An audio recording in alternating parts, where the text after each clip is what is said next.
Hi, everybody. I would like to start out by welcoming you guys to our Day in the Life session being held and hosted by myself, Ryan Baldwin, with a few of our Devices Amazonians. We hope that you're really enjoying the summit thus far, and we're excited to get the opportunity to chat with you guys today. Again, my name is Ryan Baldwin. I'm a program manager within Amazon on our diversity and inclusion team. I've been at Amazon for about 5.5 years and looking forward to more opportunities to seeing you guys at RTF in the future. Make sure while you're in this presentation that you chat us. We will have the opportunity to answer some of your questions later on, so make sure that you're sending those through as they come. I now want to take the opportunity to introduce a few of the teammates with us here today. We will go ahead and start with Bethany.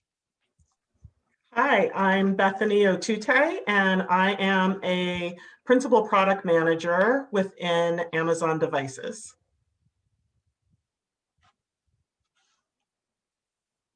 Awesome. Asia, go ahead. Hi, I'm Asia Vanderbilt. I lead a user experience design and research team for Amazon Devices, supporting the online customer experience. Love it. Well, thank you both for joining us today. We will just dive right in.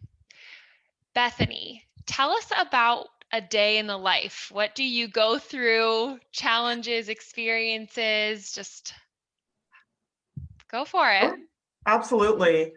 So as a product manager, my primary responsibility is to listen to my customers, really deeply understand their needs, and then translate those needs into products, product requirements that make their lives easier.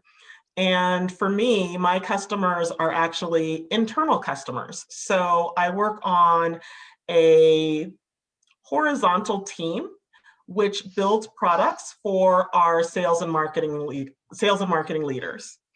And one of the things that I do, it sounds very linear: listen to needs, translate those into requirements, build a roadmap, work with engineering, launch your product. However, I like to think of it more as almost like a spiral, where we're starting very broad and we're broadly, there's a need that we see, we're defining it, we have an idea for what the product will look like, and then we learn more. I speak with our engineering team. They help me understand what some of the constraints are. I go back to my customers, refine what their needs are, and spend a lot of time discussing trade-offs around what needs to be prioritized, what will best meet needs and our must-haves, and then how will our engineering teams best meet those needs, given there are always limitations on resources and on time. And so I really enjoy that day-to-day of working kind of both sides of that equation. And I would also say that nothing that I do as a product manager occurs in isolation. And so I'm also an evangelist for the product with both our direct and indirect customers. I need to anticipate when we build and launch a product, I need to anticipate what other teams might be impacted by this. Where might we be able to build on top of things that already exist? And so I'm also developing relationships across the organization so that I can better anticipate and make sure that what we're building meets our customer needs, but also fits in with the overall structure within Amazon. That's great. Obviously, customer focus is huge within Amazon. It's one of our leadership principles. So knowing that every aspect of what you're doing is, relating back to that key feature is definitely important. Asia, tell us about a day in your life here at Amazon. Sure. So as I mentioned, I manage a UX design team. This consists of UX designers, design technologists, as well as user researchers. My team supports the devices online customer experience. So really helping customers learn about, purchase, and then use Amazon devices like Echoes, Fire TVs, Kindles, tablets, etc. My team also supports internal tools to help drive efficiency and scale throughout our organization.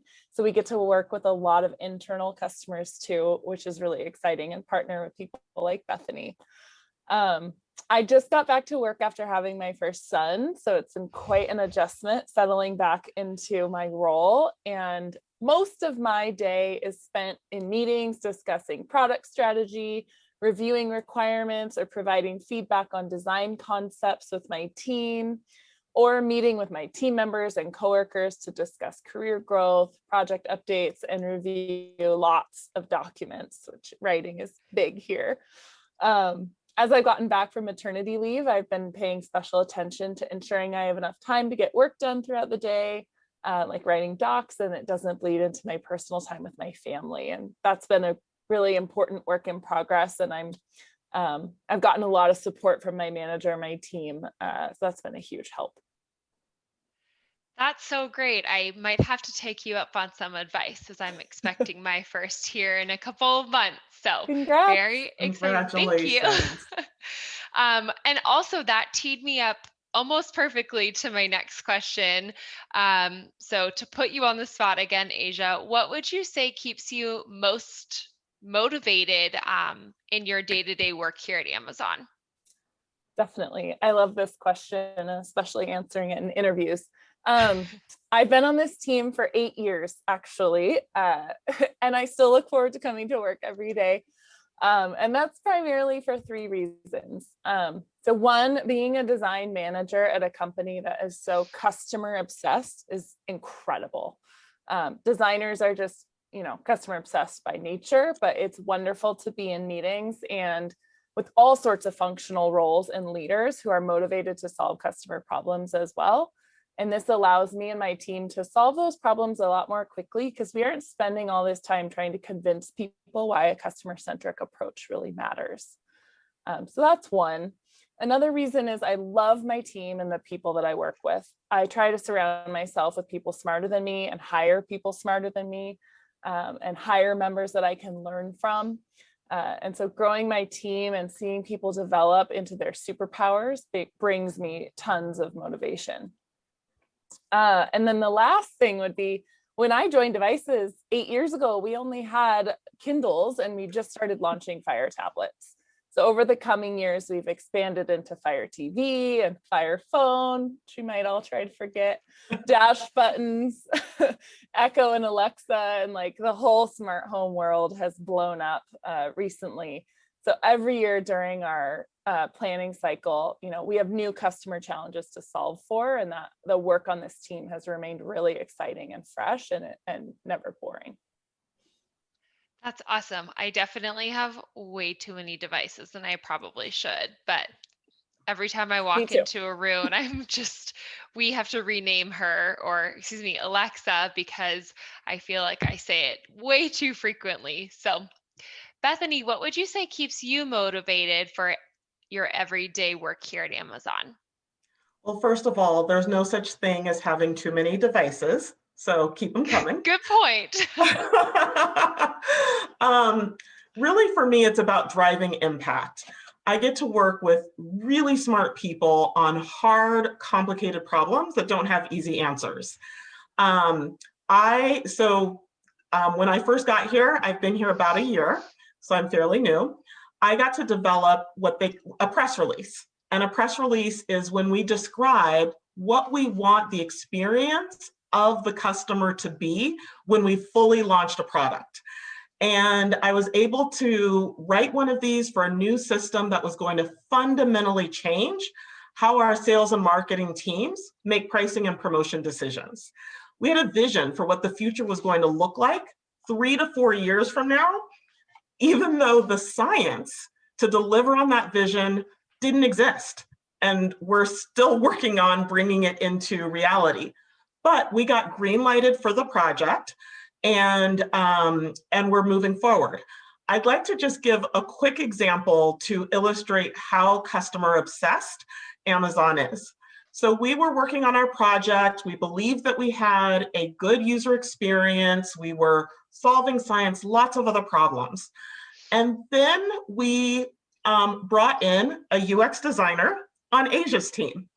And the designer kind of pointed out, like, this is not quite what we would want to deliver if we're being customer obsessed. And so we changed. We changed we changed the architecture, we changed the design, and we changed the customer experience based on that input, even though we were halfway through our timeline to deliver. But I work with some fantastic people who figured out how to, and this is another leadership principle, invent and simplify so that we could still meet our original launch date while also delivering in a customer obsessed way on the needs of our customers. And so that is what keeps me excited and motivated, is that we live according to our values and leadership principles. Definitely. And there's just so many different opportunities within the organization as well to, strive in certain areas and to continue, that growth, like you had mentioned. You sometimes pivot to make things work accordingly based on both, the people working within Amazon as well as how it's going to impact the customer. So I totally agree. That would be a huge motivation. The next one is a little bit of a two-part question. So first part would be, what made you choose to come to Amazon? And then more specifically in the role that you're in today. Asia, do you want to take that one first? Sure. In terms of Amazon, I've always really admired this company. Again, as I mentioned earlier, them being very customer obsessed has always been something that as a designer I've been very attracted to. I actually started out at Amazon as an intern through college. And so I got a really awesome take on how Amazon worked and got to learn a lot on the job. Arguably, I learned more at Amazon during that internship than I did in a lot of my college experience. So that's sort of what drew me to it. And then in terms of this role, I actually interviewed for a different role than the one that I got. And this is something about how the Amazon interview process works, is when they're interviewing you for a role, they're not just interviewing you for that role, they're interviewing you for Amazon as a whole. So I'm very happy with how it worked out. They're really trying to assess if your skills are going to fit with the role that you're interviewing for, or if they could be best utilized in another space. And so I ended up getting put into this team, being offered this position. And as you can see, I've been here so long, I've been extremely happy with it. Yeah, definitely seemed to work out. I had a bit of a similar situation. I started, like I said, at Amazon about 5.5 years ago and was actually in a recruiting position and had so many different opportunities to partner on projects and within different groups. I moved from AWS over to devices, and that's when I had the ability to become a program manager. So I'm not necessarily in the role that I interviewed for 5.5 years ago. I've been able to make those transitions within the company, which is a really cool opportunity as well. Bethany, what would you say made you choose Amazon, knowing that you're slightly newer, being here for about a year, and then the role that you're in now? Sure. So this is very top of mind for me. So I've been working for a while in other companies. I have a lot of experience doing innovation consulting, customer insights, and working with a number of very well-respected, what you might call legacy companies, but companies that care a lot about their customers. And most recently, I was working in healthcare. And most of the legacy companies I've been working with, I did strategy for, and they wanted to figure out a path towards what they call digital transformation and couldn't get there. And so I wanted to work with an organization that prioritized the customer, because that's something that's close to my heart, but also where I could be immersed in a digital tech-based way of doing business. And so Amazon, with the focus on customer obsession, met the first, and as well as the second. My role as a product manager on a team which builds software for devices really enabled me to get the experience that met my second goal of being able to be immersed in a tech-based way of solving problems and doing business. That's awesome. Just want to give a quick reminder to those who are tuning in. Please make sure to drop some questions into the chat should you have any. Our team would love to answer those for you guys as we continue to move forward. So don't forget if you have questions. Pivoting to our next question, and Bethany, we will start with you. How do you work with technical and non-technical stakeholders within your current role? Absolutely. So in my role, I need to work with both. And in many ways, I feel like I'm the translator between many of my stakeholders who focus on sales and marketing, but don't have a tech background. And then I also work very closely with my engineering team that is part of the overall team that I work on to help them understand what the needs are. And sometimes I feel a bit like an architect where I have to understand the needs of my customer so that I can create the blueprint of the house or building that they want. And then I get to work with the general contractor and the construction crew as they're actually building the house and do the back and forth of making sure that what's being built matches the initial specs, but then also doing that on the ground problem solving when issues come up, or there might be a better way of solving a problem or creating a different flow. And so I get to work back and forth between both. And one of the things, that I've been learning, I myself do not have a tech background. However, what I've been realizing is that most of the conversations I'm a part of are about trade-offs and understanding how trade-offs will impact the customer. And so I need to listen very carefully, regardless of whether it's a technical stakeholder or a non-technical stakeholder, and I need to ask a lot of questions. Specifically, what's the implication if we did this? Or what's the implication if we didn't do that? And I ask that both of my customers to understand which of their needs are highest priority and which are maybe nice to haves. And I ask that of my engineering team to better understand how might different trade-offs impact the customer experience. And so I've just learned that asking the right questions, listening, and kind of peeling back the layers there has been the most impactful way of navigating communication with both. That's a great response. And a lot of people communicate differently. And so, making sure that you're actually listening, taking that input in, and then adjusting is really important. Asia, how would you say that you interwork yourself with both technical and non-technical representatives in your current role? Yeah, thank you.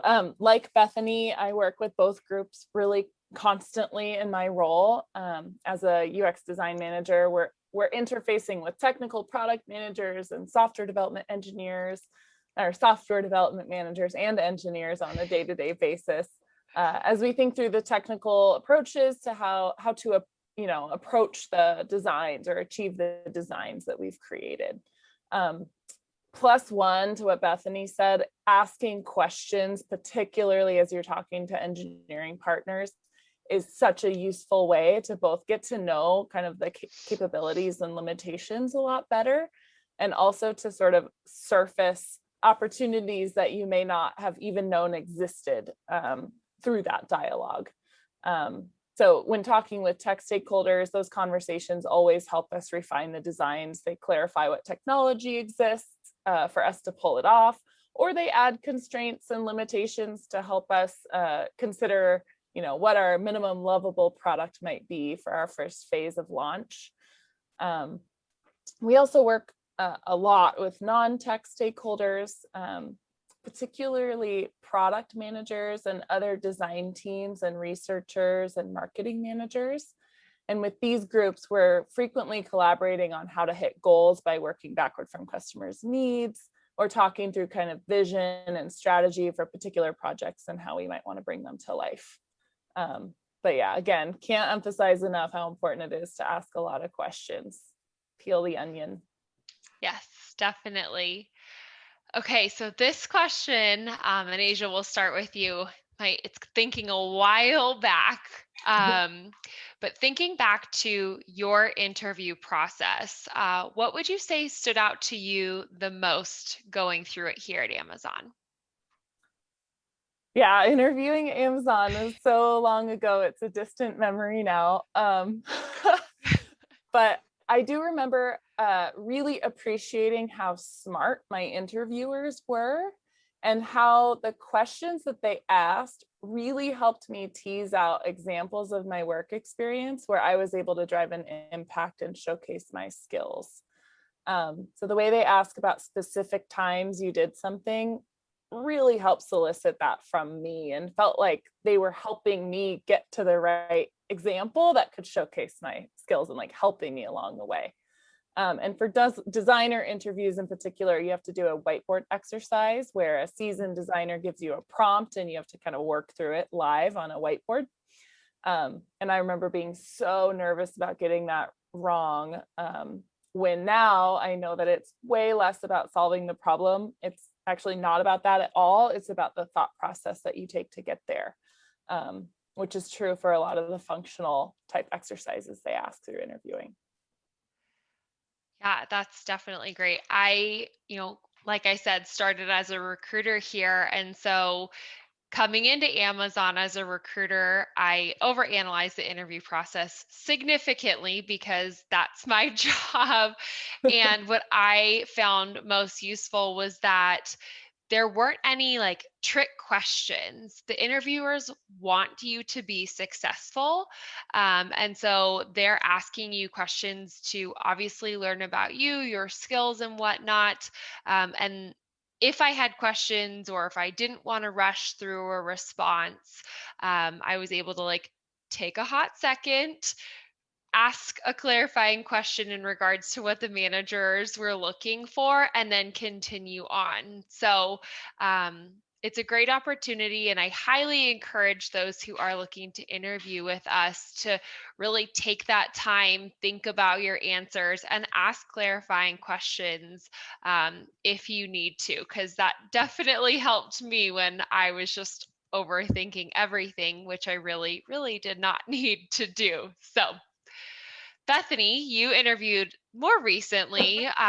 What would you say stood out the most to you? Oh, absolutely. And it's still very, it's not quite a distant memory for me. I would say that the process was intense but thorough. And I felt that I was given the opportunity to represent my full range of skills and capabilities. I really appreciated that I was not just being interviewed for a particular role where the primary thing is how deep of a subject matter expert you are in a specific area, but that I was being interviewed for Amazon as a whole based on how I exemplified the leadership principles in the past experiences that I've had. And I feel like through the process, through understanding the leadership principles and thinking about my experiences and how I brought some of those leadership principles to life through my experiences, I was able to get a really good sense for the culture. The other thing that I would say, and I interviewed with a number of companies when I was interviewing with Amazon. Amazon's interview process is not a secret, and there's not a lot of It's actually fairly well documented. And as a company, they're very transparent. It's about the leadership principles, and it's about demonstrating scope and scale appropriate for the level that you're interviewing with. And so I say that to say that if you're thoughtful about the leadership principles, thoughtful about your experiences, and one more thing, bring data into your responses. That's pretty much what they're looking for. And then from that point, I feel like, at least for me, my experiences stood on their own. And I was able to lay them out, and there was an assessment made. But I felt good that I had the opportunity to really, it's a long process, but I was able to get out a lot of what I've done, so that I felt like they had a really good read on me. Yep, definitely. And you are so right. It's very well documented. And, going back to what I said, the interviewers aren't trying to trick you. So making sure that, you come prepared, but whether that's doing research on just the Amazon leadership principles, or taking that recruiter up on their prep call prior to your interview. The goal is to have you be as successful as possible. Similar to, what Bethany mentioned, the data is out there, you just got to go find it. So now we're going to try to tackle some myths. So Asia, we'll go ahead and start with you.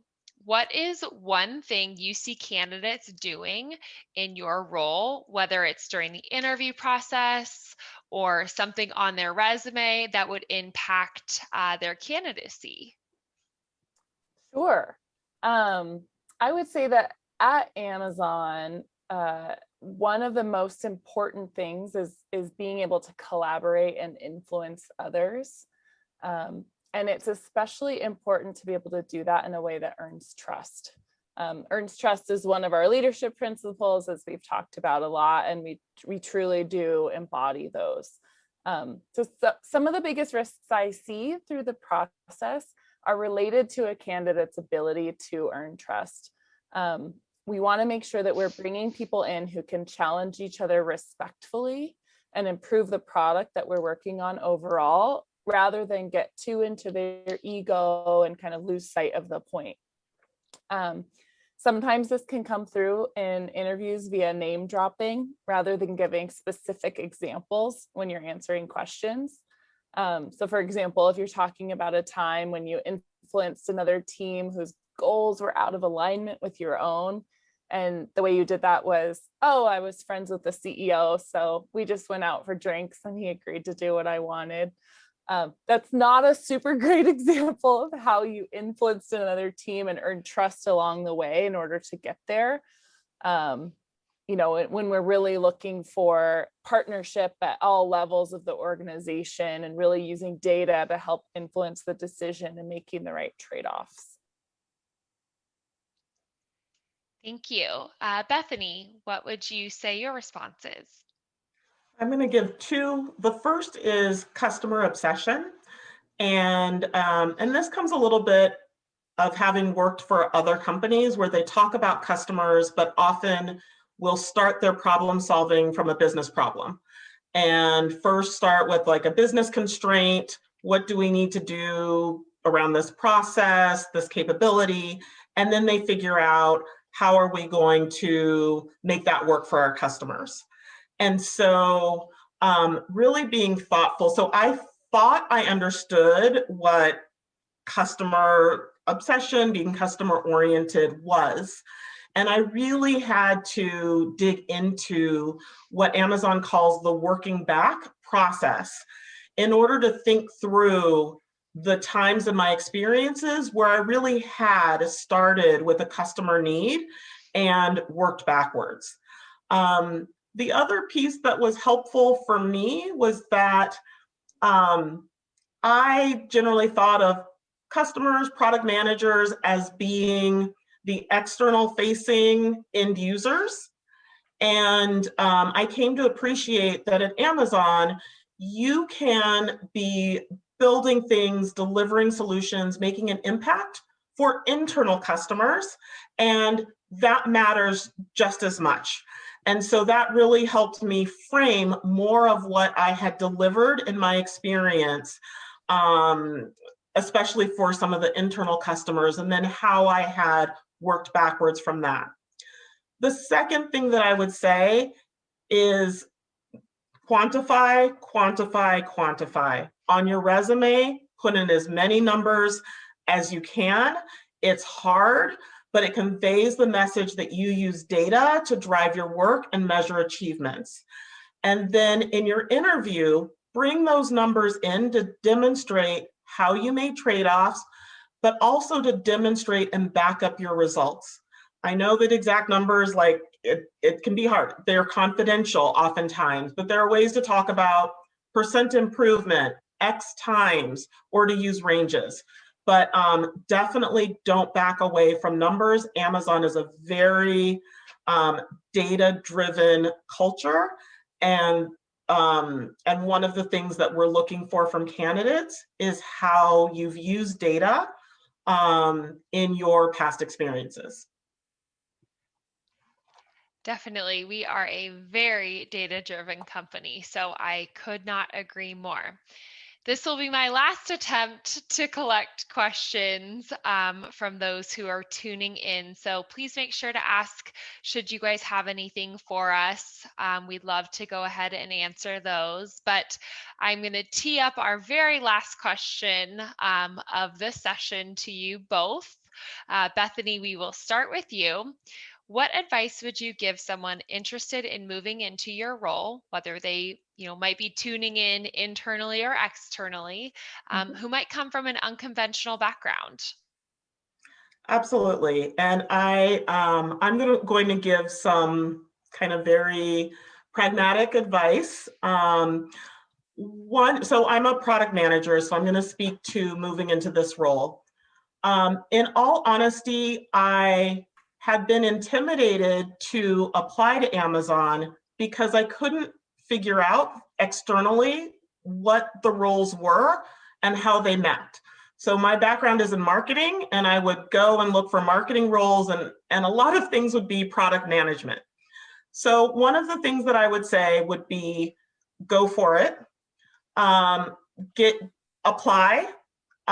If your experiences are relevant to Amazon, there can be guidance in regards to where that might fit. So don't let kind of nomenclature prevent you from applying or seeking to speak to someone more about that. I would also say that in coming in with a non-conventional background, asking questions can often be more important than knowing the answer. And so having the humility to seek out, to ask questions, to share where you don't know so that you can figure out who to ask is really helpful. And then finally, as a product manager, I would say read and write. And this is a little bit specific to Amazon. So Amazon has what they call a doc writing culture. So that means that just about everything that has happened in Amazon, every decision, every product, it's written down somewhere. And there are various repositories to be able to go look for things. So if you are curious, you can kind of do a lot of your own research to be able to get more context about what's going on. And that's how I learned a lot about the space that I'm in, pricing and promotions, was just digging into some of these. Our knowledge management system is called Wiki. And then the second thing I would say is write. So as a product manager, the language of communication are these docs, and learning how to express yourself through the kind of Amazonian narrative is how you influence, it's how you convince, it's how you get resources, decisions. And so investing in that writing, and I'm even going to bring it back to the interview process, at least for product management, but also for many of the other roles, there is a writing assignment. Take it very seriously. It doesn't need to be fancy. It just needs to show that you can have clarity of thought in a written document. That's huge advice. And I thank you so much for bringing that up. And a lot of these things, like you said, are within the scope of the Amazon interview process. So whether you are internal and you can do some digging or you're external, one, make sure you apply because there are opportunities for you to move into roles within Amazon or find something that might suit your needs through the interview process. But then also just making sure you're intentional and asking those right questions. So for those who are interviewing, looking to join Amazon, your recruiters will definitely prep you to make sure you're prepared for the process. So ask them these types of questions, make sure they're setting the expectations very clear for you so that you are prepared. So Bethany, you encompassed all of that swimmingly. So thank you so much. Asia, what would you say your response is to this question? First, I want to emphasize what Bethany said. Writing is so important here. And it's important for all functions. And again, I joined as a IC designer, and I never imagined that writing would be such a powerful tool for someone whose medium is primarily visual. I found so much success in getting a design approved by having a supplemental document to pair with it when I bring it to leadership.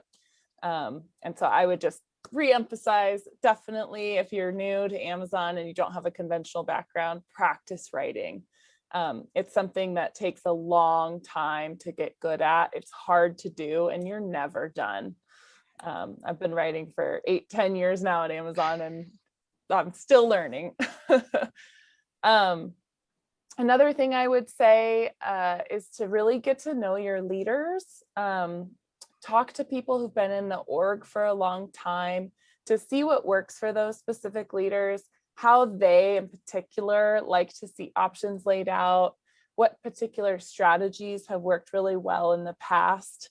And for me, for a design role, particularly how to set up design presentations for success, because a lot of different leaders in our organization have different preferences for how they like to see options laid out. The final thing is focusing in on 2 leadership principles: learn and be curious, and the other is dive deep. So if you don't have a conventional background, like Bethany mentioned, take the time to learn.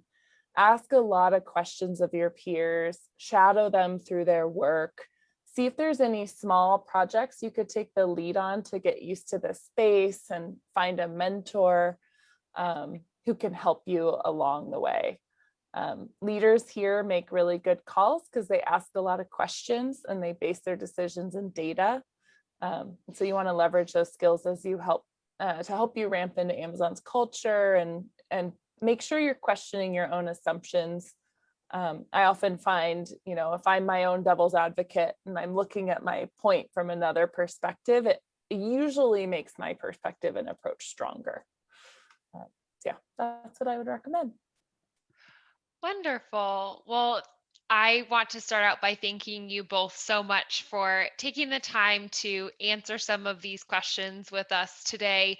I personally feel like I learned a lot. Obviously, Asia, with you being here for so long, I have a ways to go, but I'll get there.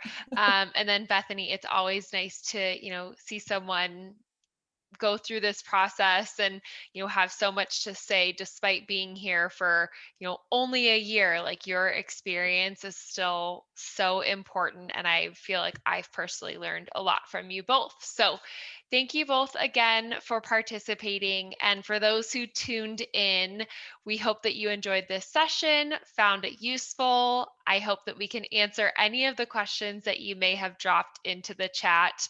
And for the rest of the Represent the Future Summit, we hope that you enjoy.